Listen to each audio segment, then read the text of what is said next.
Ang Ginoo manaa kaninyo. Manaa usab kanimo. Pagbasa gikan sa Santos nga Ebanghelyo sumala ni Mateo. Himayaon ikaw o Ginoo. Pipila ka Pariseo miduol og misulay pagbitik kaniya pinaagi sa pagpangutana. Nagtugot ba ang atong balaod nga ang bana makabulag sa iyang asawa sa bisan unsang hinungdan? Sa Jesus mitubag, wala ba kamo makabasa niining bahina sa kasulatan?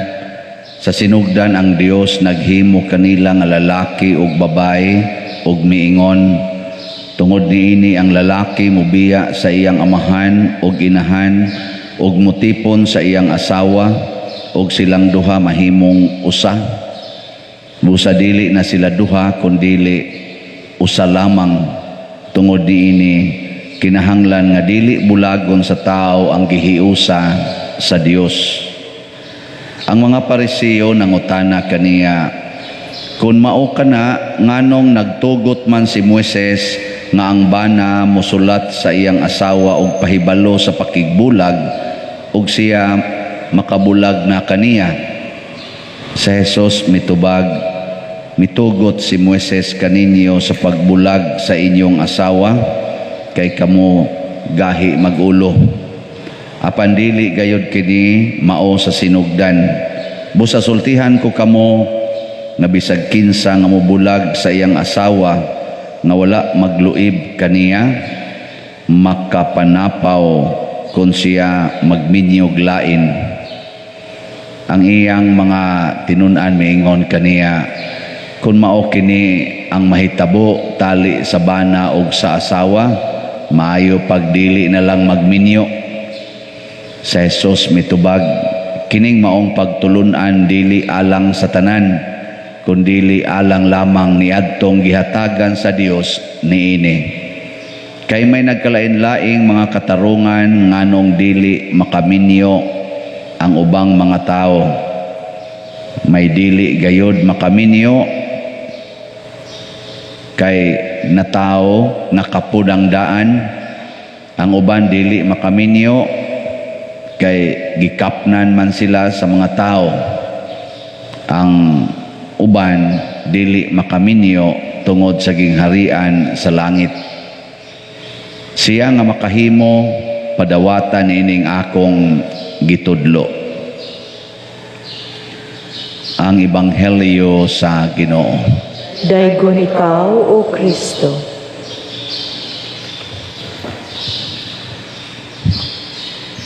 Dihay kausa nga bag-o pang na himong Santo Papa ni si Pope Francis, nga doon na siya'y opinion para sa mga minyo, nga ingon siya, kung tinud-on gid natog istriktuhon gid natog evaluate, murag mga 90% sa atong mga couples karon invalid ang kasal. Invalid ba? Nga naman, tungod kay kung kaslon ka, mahimo lang ng valid basta ang duha ka parties, ang laki o babae, nakasabot gyud nga ang ilang gisudlan dili na gyud bulagon. Pila man kabuk ninyo dinhi ang nakasabot gyud ana. Pagminyo ninyo nga inigsud gid niyo aning human aning kasala, din adyod ko makabulag aning akong bana or akong asawa. Pila man kabuk ninyo, taas ang kamot. Maayo. Ay, kadaghan ding valid din ning kasal. Nya kung kulatahon ka, daog-daogon ka, magbisyo ng imong asawa o ang imong bana, nakasabot ka, nga di gyud ka mo buwag. Pila ka buok ninyo ana ang niingon sa imong kaugalingon nga bisag magbisyo pa ning akong asawa o kini akong bana, bisan pagdaog-daogon ko ani, bisan pagkulatahon ko ani maayo, di na jud ko mubuwag. Let's come on. Honest ha? Honest. Ay, istoryahin ninyo.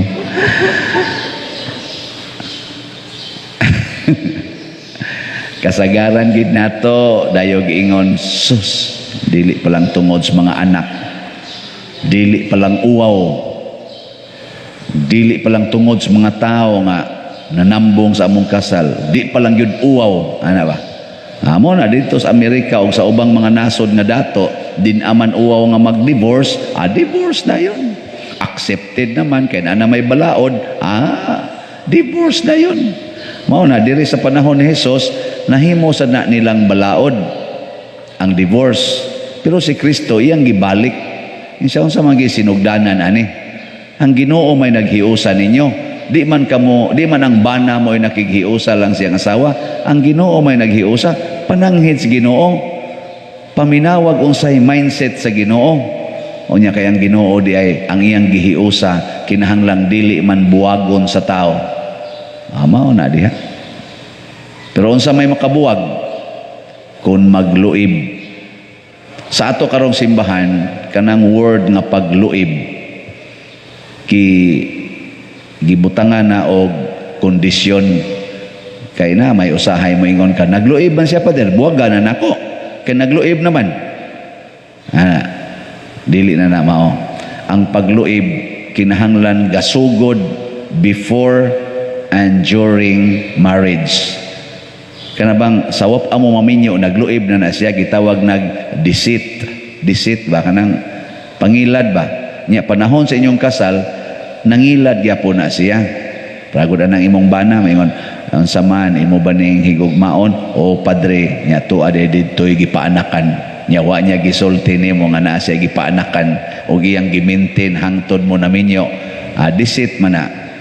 Ang babae sad na ade siya kabit-kabit nga mo'y nagbuhi niya, mo'y nagpa-eskwela niya, niya ang iyang commitment from time to time, kita-kita ta, kay bayad na nako sa imong pagpa-eskwela nako. Niya humanda yun, inigingon, imo ba ning higugmaon o padre, niya to, dito iyang pagaduaon, kay naa siya utang kabubuton. Deceit na siya. Pwede na siya buwagon. Ana na siya. Awa mo to, na. Kana sang laki nga nakapamabdo sa babae, niya ang babae moingon, di ko nimo pakaslan, maghikog yug ko. Ana, or moingon ba ang amahan ginikanan sa babae, di nimo pakaslan, kailabya ka namo, kinsami, kailabya ka. Ay lang yung pagmahay. Niya igingon dito sa pare, imo ba ni anhi bakas imong kabubuton aron pag higugmag pag-unong sa imong asawa o padre niya dito sa imong likod, di palang tungod nga namabdos ni buang buang asa ko pakasalan deceit gyapon na siya.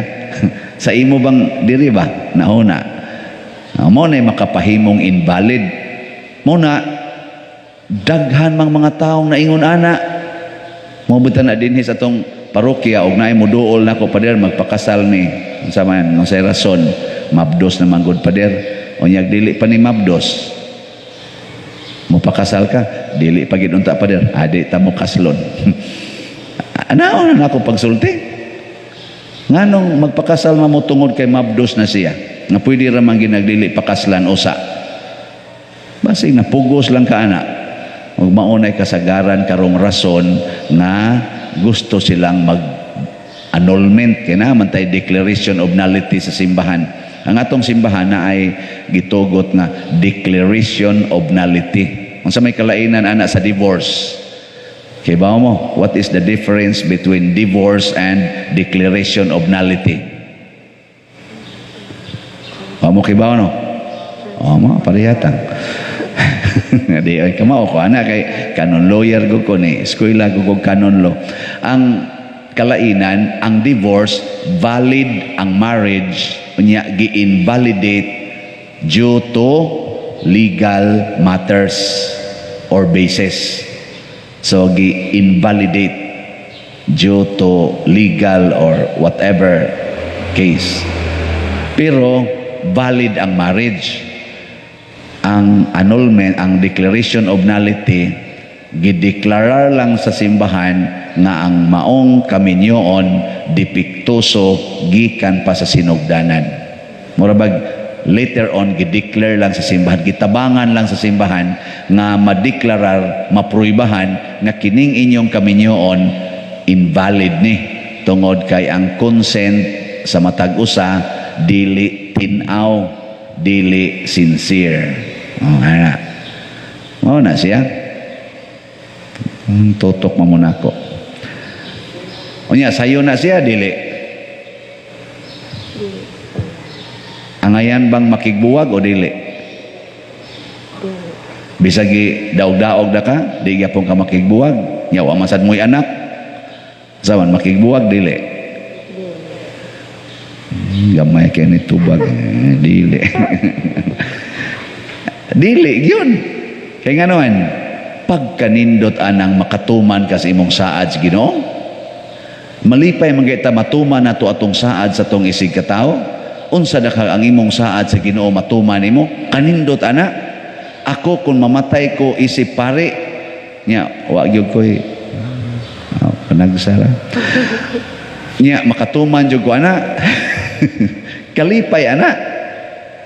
So gusto kang malipay, gusto kang mahimong na kay sense of fulfillment sa imong kinabuhi, be honest to your promises or to your commitment to God. Kana ba yang kaminyoon? Commitment ba yan nimo sa Ginoo? Kaning akong pagkapari, pagpa-ordain ako, commitment ba na ako sa Ginoo? Kung ako ning matuman, pagkanindot ana. Ingka wa naman siya mutuman padir. Wa naman. Unsa pa may rason nga mupadayon kung wa naman na siya mutuman. Ay, ayaw na diya pagbase. Buangon na siya. Ikaw di man ka buangon. Paduong ato Ginoo. Nga. Nya. Saman, ganahan mong mutuman sa inyong saad sa Ginoo. Maayo. Nabi tayo pipila nga mo pledge nato dire. Sa ilang pledge ko pader kay muhatag ko nya nag-abot na sa panahon maingon din sus pader pasayloag yung ko kay naglisod man ko kay di ang may problemang niabot magsigig pangayog pasaylo ay kay murag laay bitaw kanang sakit bitaw murag sense of failure nga ni saad ka nya di nimo matuman nya maingon ra ko ay okay ra gyud kaayo kay pwede ra gyud na next time take your time aron gyud makadonate take your time. Di mo anak ganahan nga tagaan gimog chance. Mo na diri sa unang pagbasa gihisgutan diri ni Josue ang nanghitabo sa mga Israelita. Nya unsa may hinungdan ani nganong gitabangan man gid sila gikan pang Abraham hangtod na lang abot sila dito kay ang Ginoo di gyud mag-usab-usab sa iyang gisaad. Basta ang Ginoo gani mo saad, tumanon gid niya, bahala nag maging sino ka man, tumanon gid niya. Di gyud mag-usab-usab iyang saad. Nya kita nga gitagaas Ginoo aning gitawag og sana faithfulness, iyang kamaunongon. Unsa mo siya atong isukli niya nga maunongon man siya nga Ginoo, magluib dita niya. Dili muunong sa da nya bulahan kay nang taong muunong mo na ang pahinomdom nato sa tubag nato sa Salmo nga ang Ginoo sa to ang iyang gugma hangtod sa kahangturan. Hangtod sa kahangturan. Nya kay ang iyang gugma hangtod mas kahangturan pasabot kining gugma ha dili magsigig usab-usab. Ang iyang kaluoy o gugma dili mag-usab-usab. Unya aron o ikaw mubiya ka sa iyang kaluoy o gugma nga dili mag-usab-usab, di na ka makapahimos ni ana. Di na kita kapahimos. Nga naman, tungod kay nibuwag naman ka, permanente siya. Brago na nang kita mo anang kanang anak ba sa kanabang mga lumber ba Di ba naam na sila kanang gabas nga steady ra ng gabasa, pero gasigi siyang tuyok. Pero naara siya diha ba? Unsa may buhaton aron ang kahoy magabas niya. Ipasok nimo ang kahoy ngadto. Ana. Unyag dili to nimo ipasok ngadto, dili nimo iduol atong gabas nga nagsigig ana, sigig tuyok. Makuan tong kahoy, matabas to siya. Dili. Pero ang gabas to permanente. Parehar sa gud ani atong kuryente. Kanang switch, unsa may naa diha sa ilawom sa switch. Kibaw mo? Wa mo kibaw. Ako di man sa ko electrician. Wa sa ko kibaw ana. Pero nganong inig-ana nimo, inig-on nimo musiga man, inig balik sa nimo speakers mapawong man. Kay naa diha ang connection o disconnection. Inig-ari nimo sa zero ang katong ilang isig ka wire din ato mag-abot kay naay mo kuan ato mo buwag ato, pero inig on nimo dunay metal nga motakdo ato nilang duha mo nang musiga. Pasabot bisan pag ang gugmas Ginoo permanente, basta kita mobiya ta niya, patay kita. Mao ni rong atong COVID. Mo na sige na kog balik-balik din mobiya gyud kas Ginoo, patay gyud ka. Nalitan ikaw asawa, magyaw-yaw kas imong bana, connected pa kas Ginoo o nibiya na? Sige, tubag. Nibiya. O tanawa inyo mga naong inigyaw-yaw nimo. Yawan on. Nyag inig uli sa imong bana gikan sa iyang kabit, magsigira kag ingong I love you. Nibiya kas Ginoo o connected? O tanawang naong nimo inigingon nimong I love you. Sayag nya gaan imong dughan, di ba? Usay magtuo imong luha pero gaan imong dughan. Di ba mo mutuo? Kung magsigi kag pangasaba ng imong anak, unsa man ka, connected sa Ginoo ni biya. O tanawang naong sa imong anak imong ikasab-an, mura sa giyawa, kusmod kayo. Nya ang imo sang naong kusmod. Nyag magsige kay ingos imong anak, I love you dong, day. Na napamodihay load sa wifi. Nga kay ugwa na ako mong loadan. Ang sa may bation sa imong anak. Oy sus, ang katawa na abot diri magsige pa naghinunghungay silang doon. Nice kiss mama, nice kiss tang. Kadas papa bati nagbatasan. KJ kaayo. Igabot sa inyong papa, maingon sa, "Dong, naamoy snacks diha. Day, palitan ta mo snacks." Ala, nausab lagi tong yawa ato. Ana. Kanabang mura ba silang malipay ba? Ngano man, kay na-connected mas Ginoo, wa man mabuwag. Nya kun ang pare magsigingon, pamalit na mog slot. Nya di jud ka mo palit. Connected ka o nabiya? Ito ba kusga?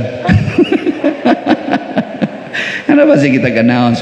Dana, nanghali na ning atong slot. Daghan pa kay atong slot. Ana, nya ikaw mapalingog-lingog lang jud ka. Sige slot ya.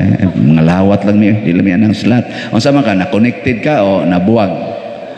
Awa sa kibaw na unsa hukom sa Ginoo. Depende na sa Ginoo. Pero basta niingon ang Ginoo, pag higugma ay kamo.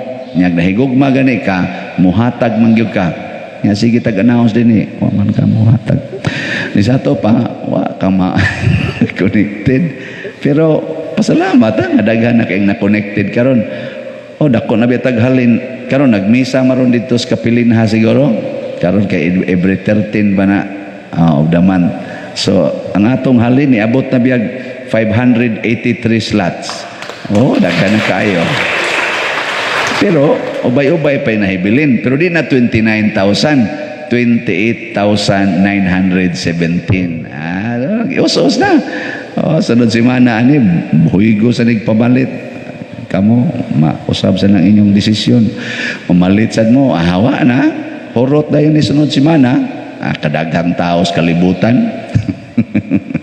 So mga igsoon kani siya nahitabo ni tungod kay daghan ang gustong ma-connected. Kay ang mahal nga Birhen very very close and perfectly connected to God. Mao na nga kun mo pahiuyon tas ilang mga plano, connected tas Ginoo. Ug ang connected sa Ginoo kanunay gyud nga malinawon, malipayon og kontentos kinabuhi. Kana bitang makaingon ka, wala ka nang hahanapin pa. Dinagid ta mahadlok aning ni ang mga COVID kanang kamatayon, tam hadlok oy. Bisag magdungan patarong tanan og kamatay, okay ra gyud kayo. Basta connected tas Ginoo. May kamoron sugot mo, dungan ta tanan. Sugot, kisay mo sugot tas kamot. Aron maguna. So nagini isa sa una lang oro dito pader. Bahala ka diyan na imong kuyog mo nang imong slat-slat diha. Bahala na ka diya. Bahala na sa di. Sunan gana. Mauna ko ngadto sa langit. Magsige lang kong tan-aw ninyo dinhi nga sige hag atake si Yawa. Maingon ako da ngano bitang wa mo mamatay tan-awa di ba hapit na mo maimpierno. Bitaw kung kanus aman ihatag sa Ginoo ang pagsulod sa langit. Congratulations. Og di sad ihatag karon ato pa padayon na connected niya everyday. Og mao na ang nindot nga matod pa ni Kristo ang kabubuton Dios Ginoo mo'y sunda dili ang inyo. Kay pag ingong Pedro may pagdi magbinyo sana ang mangyapoy kabubuton sa Ginoo nganong dili ka kaminyo kana sa isunda kay basig minyoonon gyud ka nya di ka magminyo pero na ko sa una sige magkumpaning kamot katulog ko ato ga plano-plano magminyo sa mga tulosad ka babae mga gwapam gani kay to buutan pag yun sayang ka istanan karon sige na lang tag-atubang ng puol joke kay mas puolon dato pero nganong wa man to madayon kay sa akong pagsigig yung pamalandong edad kog 30 malandong kog maayo kusog man gyud kaayo ang diktar nga musod sa seminaryo mo to 31 akong edad sud gyud kog seminaryo wa ako nagminyo o tanawa abot gyud ko dinhi San Vicente kanya nagmahay mong naabot ko dire kamo wa magmahay sige ayun indog na ta